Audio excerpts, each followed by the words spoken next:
World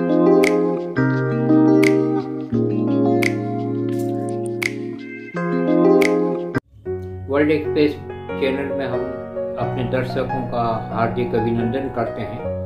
अभी जो केंद्रीय बजट आया है उसके बारे में भारत के ख्यातनाम अर्थशास्त्री एवं अच्छे लेखक विचारक प्रोफेसर उदय जैन जी की प्रतिक्रिया एवं विचार हम प्रसारित करने जा रहे हैं।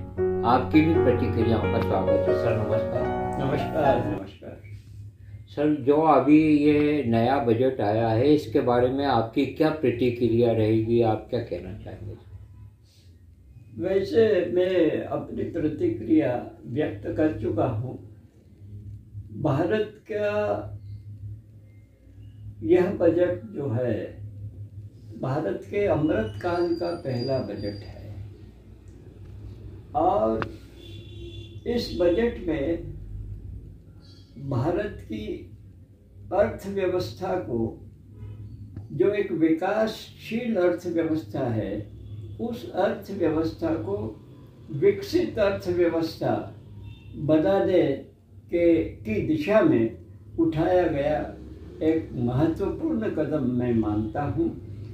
इसलिए भी कि इसमें अर्थव्यवस्था के विभिन्न क्षेत्रों का बड़ा सटीक और सार्थक उन्हें ऊंचा उठाने का प्रयत्न किया गया है। आप ये देखें कि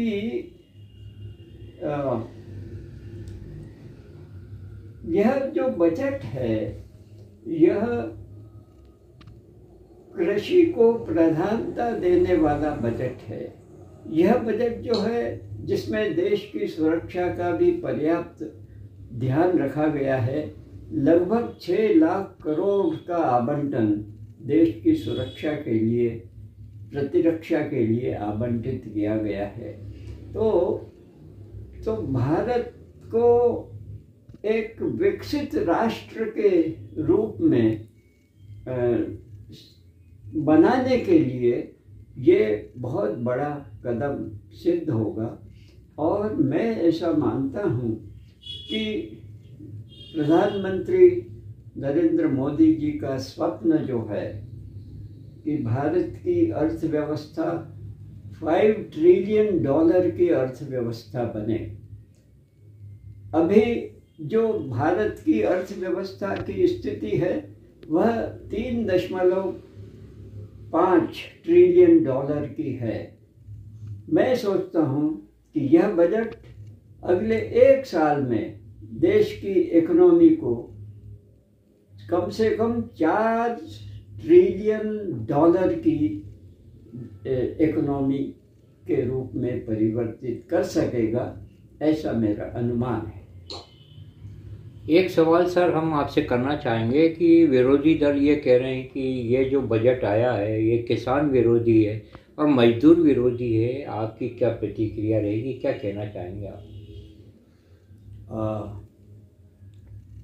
यह जो बजट है यह कृषि विरोधी, किसान विरोधी बजट नहीं है। कृषि के लिए सबसे ज़्यादा, प्रतिरक्षा के बाद सबसे ज़्यादा अगर कहीं पर आवंटन दिया गया है तो वह कृषि और किसानों के लिए है, सिंचाई के लिए है और जन सामान्य को, मतलब वंचित वर्ग को अधिकतम लाभ पहुंचाने के लिए इसमें प्रयत्न किया गया है। और कृषि सुधार के भी इसमें जो स्वप्न हैं उन्हें, उन स्वप्नों को साकार करने की दिशा में भी इसमें प्रयत्न किया गया है। इसलिए यह कहना उचित नहीं है कि यह किसान के हित का बजट नहीं है। ये भी कहा जा रहा है कि सरकार ने अपने निजी खर्चे इतने बढ़ा लिए हैं तो वो पैसा कहाँ से लाएगी? पैसा तो देखिए, सरकार के जो संसाधन हैं वे तो करों के माध्यम से उपलब्ध होते हैं जी। इसमें इस बजट में जहाँ एक तरफ उद्योगों को बढ़ावा दिया गया है, जहाँ एक तरफ इस छोटे उद्योगों और दुकानदारों और व्यवसायियों के हित में कदम उठाए गए हैं और इंपोर्ट ड्यूटी भी किन्हीं किन्हीं क्षेत्रों में सोने, चांदी और डायमंड पर इंपोर्ट ड्यूटी बढ़ाई गई है। अब भारत की अर्थव्यवस्था थोड़ी कुलाचे भरने लगी है, तेजी से आगे बढ़ने लगी है। इसलिए मुझे ऐसा लगता है कि संसाधनों की कोई कमी नहीं होगी। फिर सरकार के संसाधन तो एक तरह से मेरे विचार में अपरिमित रहते हैं और उसको प्रश्न संसाधनों के जुटाने का तो है ही, पर उसके साथ साथ महंगाई नहीं बढ़े इसका भी प्रयत्न करना वित्त मंत्री को पड़ता है।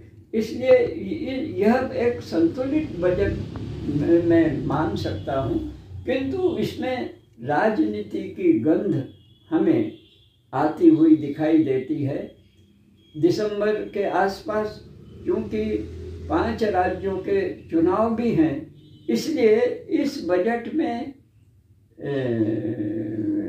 वंचित वर्ग को, इस बजट में मिडिल क्लास को, मध्यम वर्गीय लोगों को, इस बजट में सरकार के कर्मचारियों को भी राहत देने का प्रयत्न है।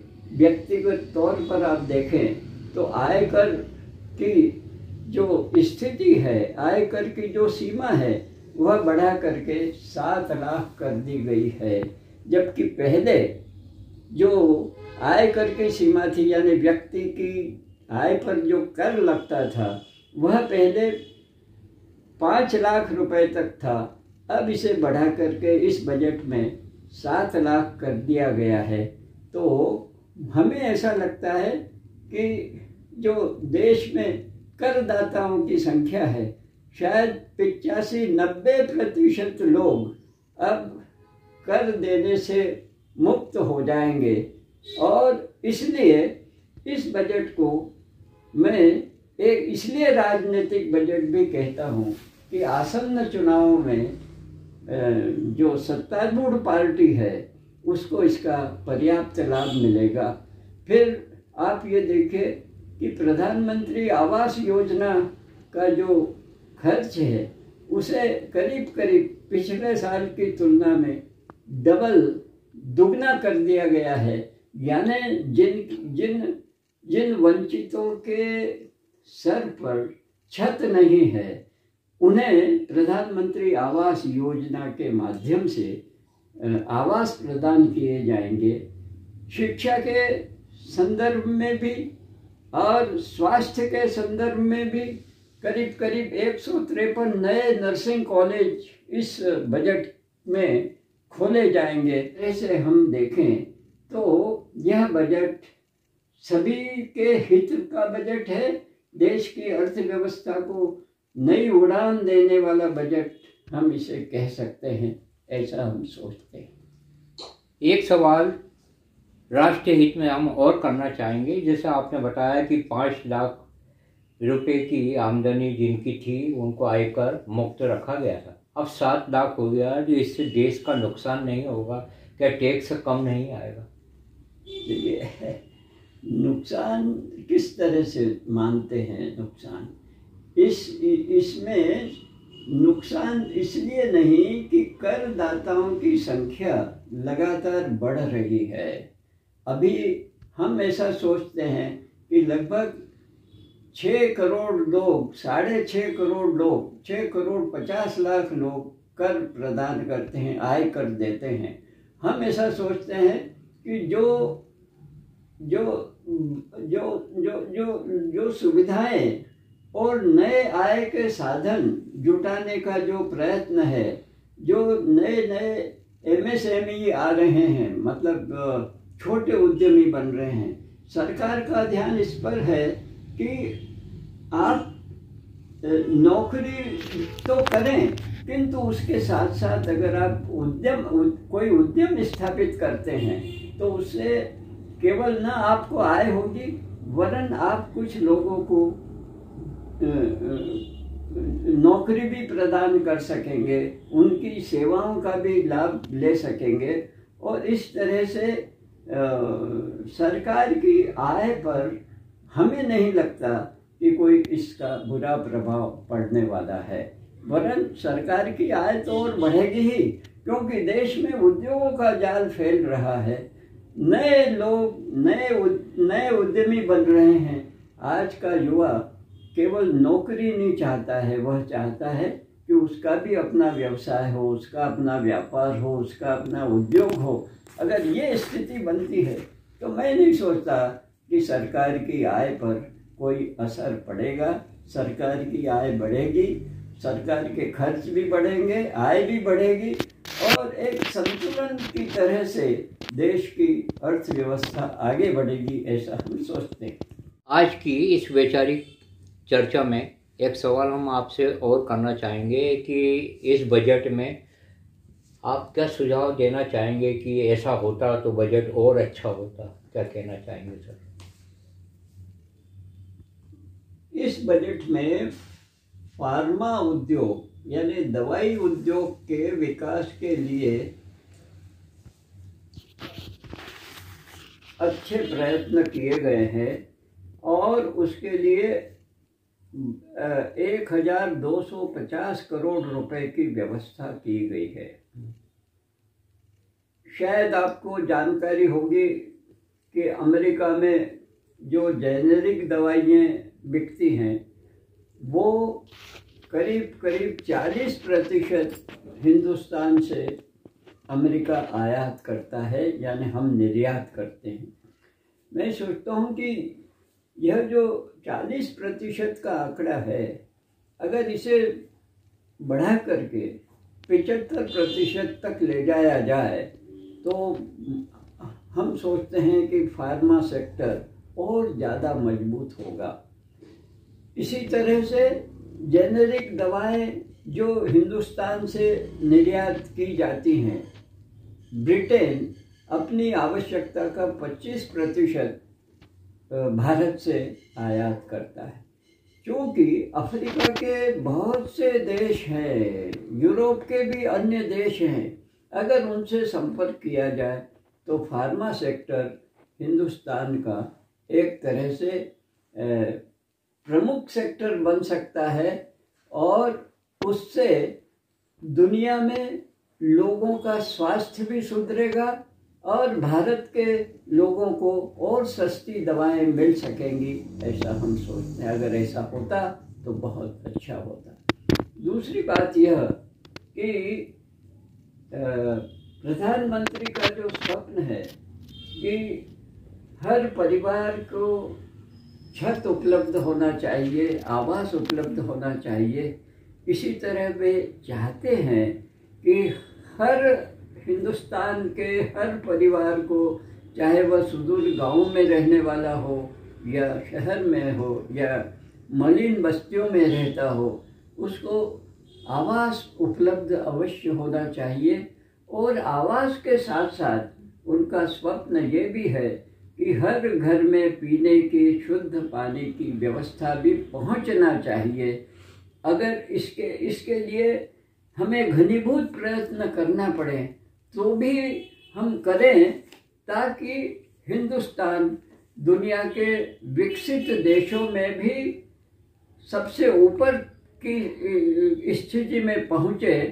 तो हम ऐसा सोचते हैं कि हर घर को जल मिले, हर घर को गैस का चूल्हा मिले, हर घर को रहने का आवास मिले और हर घर को रोटी मिले। यह भी व्यवस्था होना चाहिए कि हिंदुस्तान का 135 करोड़ में कोई भी व्यक्ति भूखा न रहे, इसकी। और अगर ग्रामीण क्षेत्र में सुदूर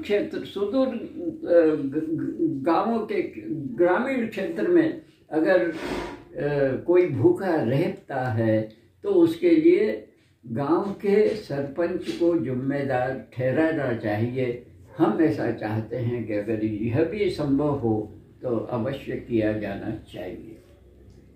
बहुत अच्छा आपके सुझाव हैं प्रोफेसर उदय जैन जी के कि हर हिंदुस्तानी को रोटी, कपड़ा, मकान, रोजगार सब कुछ प्राप्त हो। आपकी प्रतिक्रियाओं का स्वागत है। आप क्या सोचते हैं इस बजट के बारे में? हम आपके भी विचारों का स्वागत करते हैं। हम एक बात और जोड़ना चाहेंगे, जैसे मध्य प्रदेश में केन और बेतवा नदी को जोड़ने की व्यवस्था के लिए बजट में आवंटन किया गया है।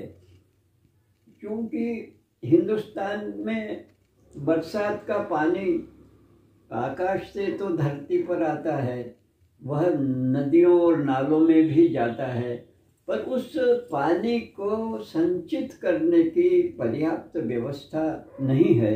इस पर भी बजट में अलग से प्रावधान करना चाहिए, नदियों को जोड़ने का, और स्वस्थ और शुद्ध पानी मिले और संग्रहित हो, ताकि किसानों को भी उसका लाभ मिल सके। इसके लिए अलग से विशेष बजट प्रावधान किया जाना चाहिए, ऐसा हम सोचते हैं। जी, बहुत बहुत धन्यवाद।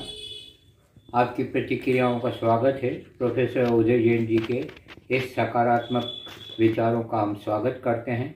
आपके पास भी कोई अच्छे विचार हों तो राष्ट्रीय हित में हमें भेजें, हम उसको अवश्य प्रसारित करेंगे। धन्यवाद। जय भारत। नमस्कार सर। नमस्कार।